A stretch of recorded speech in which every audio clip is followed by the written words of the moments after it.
آیت اللہ سید علی رضوی 14 ربیع الاول سن 1323 ہجری کو لکھنؤ میں پیدا ہوئے۔ آپ کے والد باقر العلوم آیت اللہ سید محمد باقر رضوی ایک جید عالم دین تھے۔ آپ نے ابتدائی تعلیم اپنے خانوادے کے علماء سے گھر میں حاصل کی، پھر اس کے بعد مدرسہ سلطان المدارس میں داخل ہوئے اور مدرسے کے اساتذہ کرام سے کسب فیض کرنے کے بعد صدر الافاضل کی سند دریافت کی۔ آیت اللہ سید علی مدرسہ سلطان المدارس سے فارغ ہونے کے بعد اعلیٰ تعلیم کے حصول کی غرض سے عراق تشریف لے گئے۔ وہاں حوزہ علمیہ نجف اشرف اور حوزہ علمیہ کربلائے معلیٰ میں عظیم علماء و فقہا کی خدمت میں رہ کر کسب فیض کیا۔ آپ کے اساتذہ میں باقر العلوم آیت اللہ سید محمد باقر رضوی، ہادی الملت آیت اللہ سید محمد ہادی رضوی، آیت اللہ سید ابو الحسن موسوی اصفہانی، آیت اللہ شیخ ضیاء الدین عراقی، علامہ شیخ محمد کاظم شیرازی، علامہ شیخ ابراہیم رشتی، آیت اللہ شیخ عبد الحسین رشتی، آیت اللہ علامہ سید محسن الامین عاملی اور علامہ شیخ ہادی آل کاشف الغطا کے اسماء قابل ذکر ہیں۔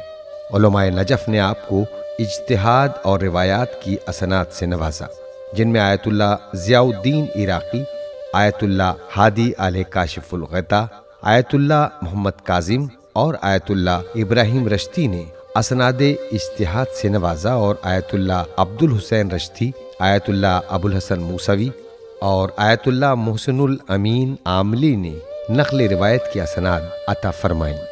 جب آپ عراق سے اپنے وطن واپس تشریف لائے تو مدرسہ سلطان المدارس کے درجہ فوقانیہ میں استاد کی حیثیت سے مقرر ہوئے۔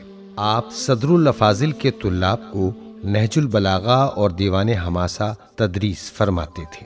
نادرۃ الزمن علامہ ابن حسن نونہروی نے اپنے شاگردوں کو نصیحت کی کہ اگر نہج البلاغہ پڑھنی ہے تو مولانا سید علی رضوی سے پڑھو، کہ اس وقت ان سے بہتر ہندوستان میں کوئی اور نہج البلاغہ نہیں پڑھا سکتا۔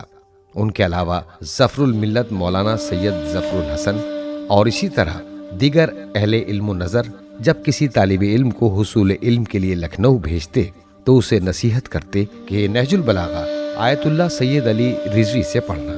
آپ کو عربی زبان و ادب پر مکمل عبور حاصل تھا۔ عربی شعراء کے اشعار کثرت سے حفظ تھے اور خود بھی عربی میں اشعار کہتے تھے۔ طلاب کو عربی ادب پڑھاتے تو مثالوں میں عربی اشعار سناتے تھے۔ ہر سال 22 شعبان المعظم کو مولانا سید محمد صالح کے گھر پر محفل امام زمانہ اجل اللہ فرجہ شریف منعقد ہوتی تھی، جس میں اردو کے ساتھ ساتھ عربی قصائد بھی پڑھے جاتے تھے۔ ایک سال آیت اللہ سید علی رضوی نے عربی میں قصیدہ پیش کیا تو دوسرے عربی زبان شعراء نے یہ کہتے ہوئے اپنا کلام پیش کرنے سے انکار کر دیا کہ جناب کے مکمل کلام کے بعد اب گنجائش نہیں کہ ہم کلام پیش کریں۔ آپ عربی ادب کے علاوہ علم فقہ، اصول، منقولات اور معقولات میں بھی ماہر تھے۔ آپ نے حوزہ علمیہ کی معروف کتاب کفایت الاصول کی عربی میں شرح لکھنا شروع کی، لیکن مصروفیات کے سبب مکمل نہ کر سکے۔ آیت اللہ سید علی رضوی نے تقریباً 40 برس سلطان المدارس میں طلاب کی تربیت فرمائی۔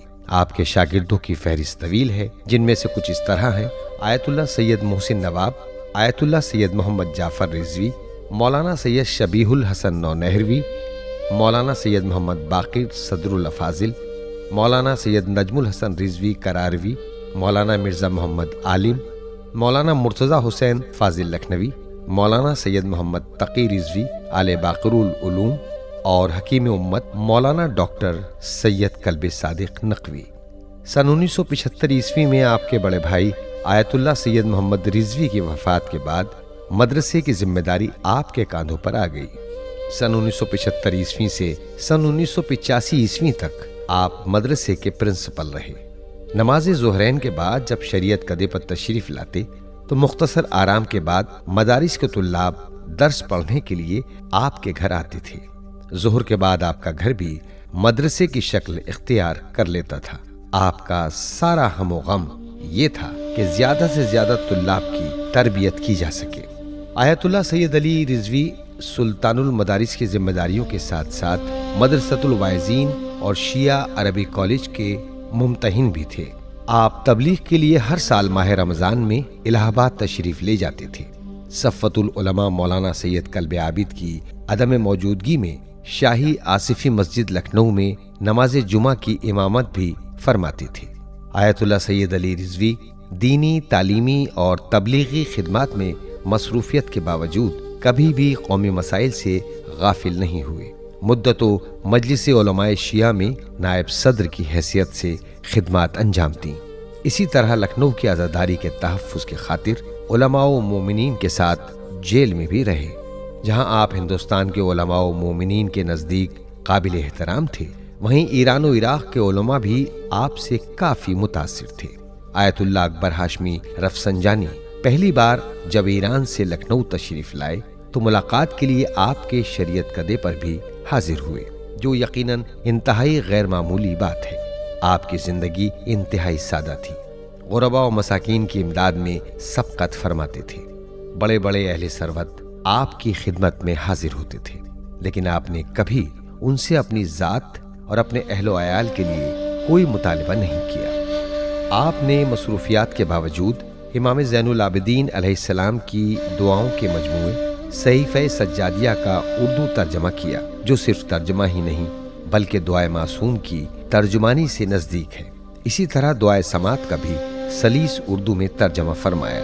آیت اللہ سید علی رضوی کی شادی خانہ آبادی آپ کے چچا ہادی الملت آیت اللہ سید محمد ہادی کی دختر نیک اختر سے ہوئی۔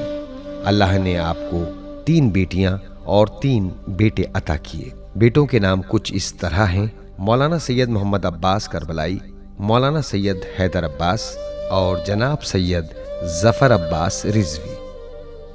آخر کار یہ علم و عمل کا آفتاب 12 ربیع الثانی سن 1406 ہجری بمطابق 25 دسمبر سن 1985 عیسوی میں سرزمین لکھنؤ پر غروب ہو گیا، اور نماز جنازہ کے بعد مجمع کی ہزار آہ بکا کے ہمراہ حسینیہ غفران مآب لکھنؤ میں سپرد خاک کر دیا گیا۔